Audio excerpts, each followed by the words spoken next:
With the Not Too Young to Run bill passed, with 91 registered political parties, women, young people coming out to seek public office in the 2019 elections, you will agree with me that we do have a new and emerging political class. My name is Isabella Akinseye, and this is Politico Politica.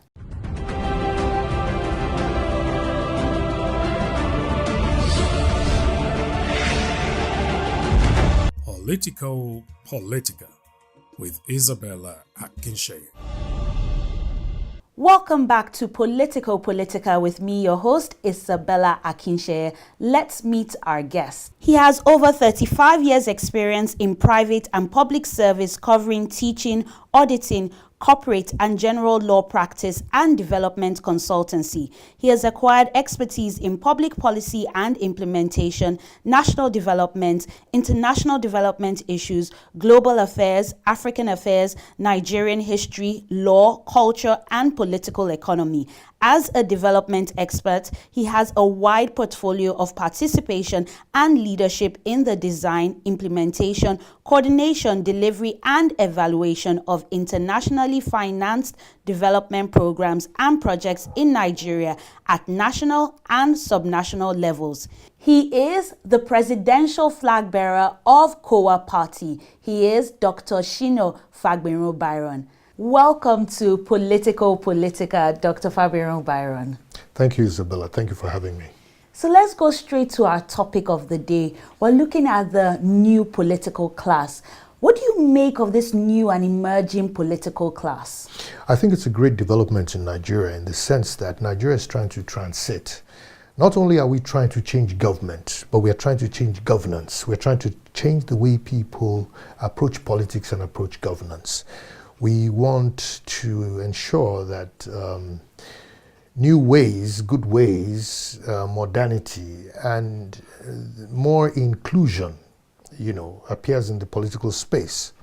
The new political voices demonstrate, a movement into the frontiers where people are more included in politics. Politics is no longer a cloak and dagger business. You want everyone in Nigeria, every citizen, to be able to know and say that, look, if I wanted to be a politician or if I wanted to participate in the political process of my country, there is space. So what I think the new political group are doing, they're breaking frontiers, they're breaking barriers and creating space for the new generation. But let's look at the role this new political class is playing in strengthening our democracy in Nigeria. Well, you see, strengthening democracy has a lot to do with the process. It also has a lot to do with the content. Democracy cannot be strengthened if the content of what is being discussed, if it is not issues-based. You want to make sure that people are concentrated more on the issues rather than on frivolities, sentiments, tribalism, ethnicism, religious issues and stuff.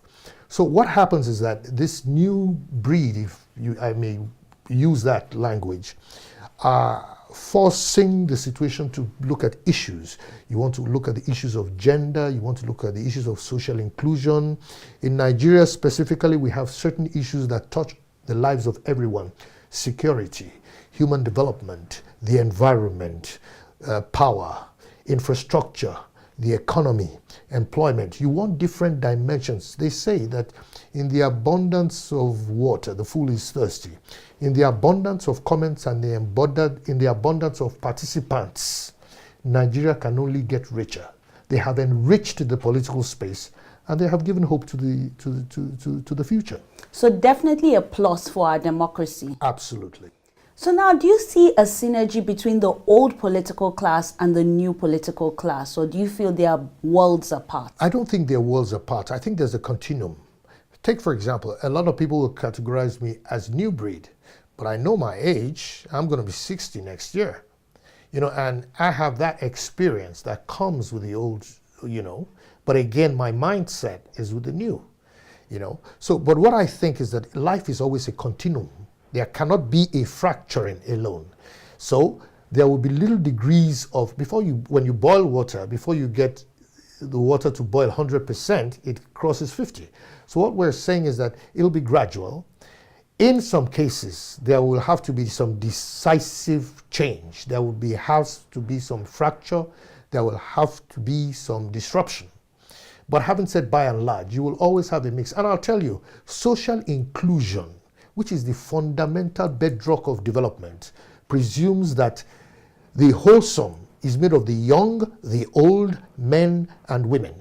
There are insights that new politicians will bring into the table.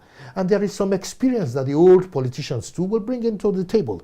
The most important thing is if we focus on the national interest. If we all focus on the national interest, what happens at the end of the day is that we bring in different perspectives. And at the end of the day, we believe and we hope and we pray that Nigerians can synthesize what is best for them and then move forward with the best options. So what would you say to people who are thinking, yes, I want to be a part of this political class. I want to have my voice count. I want to join a political party or maybe even form a political party. Is there space? Is there room at the table, or are we full? There is absolutely space. Take for instance, someone said that no matter how many birds are in the skies, they don't clash. If you come out with your unique offer and you present your case to the people, they might not accept it today. But by and large, if you're resilient, if you stay the course, if you're focused, if you continue your dedication to the people of Nigeria and to the purpose for which politics is established, that is, to create good governance and provide service delivery for the people, then by and large, people will listen to you, and eventually water always finds its level.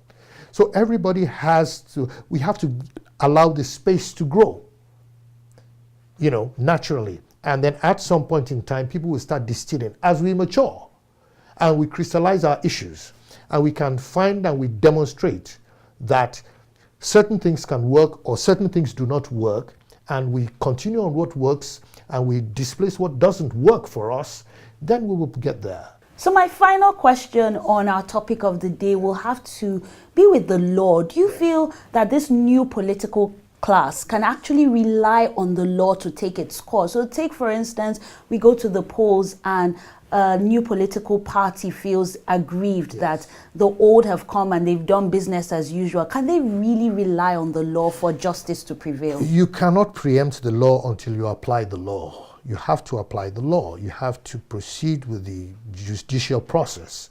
The law is there and it's really colorblind and it's supposed to be blind. The point is that we'll have to test the law. And there are two ways that your case can be presented to the public. There's the court of public opinion and there's the legal court. What we're saying, we know that there are challenges, particularly when it comes to, and I wouldn't want to blame the law. Take, for example, there are two major factors that determine the fairness of an election. The electoral management body, that is with INEC in Nigeria, and the police, which ensure that they enforce the rules of the game and they are impartial. As long as both of them are impartial, we have hope. If none of them are impartial, then we have the judiciary to be able to challenge it. It's unfortunate that the cost of justice is very high, it's prohibitive, and that might exclude some people. But nevertheless, you have collective actions that you can take, and you at least must present your case. The courts are there, and it will be best for all of us to follow the rule of law. And when we are disgruntled, when we are, dissatisfied, let us apply to the courts and trust that they will go on. And if the courts don't answer our questions, once moral justification is on your side, if providence doesn't side you, if history doesn't side you, and the court of public opinion does not side you, then God will most likely side you. Thank you very much, for your contributions on this segment. Absolutely, thank you. Now we want to hear from you. Do you have views of your own? Please contribute online. Let us know what you make of the new political class. You can tweet at PP with Isabella on Twitter. Use the hashtag Politico Politica. On Facebook and Instagram, the handle to follow is Politico Politica. We'll be right back after this quick break. Stay close.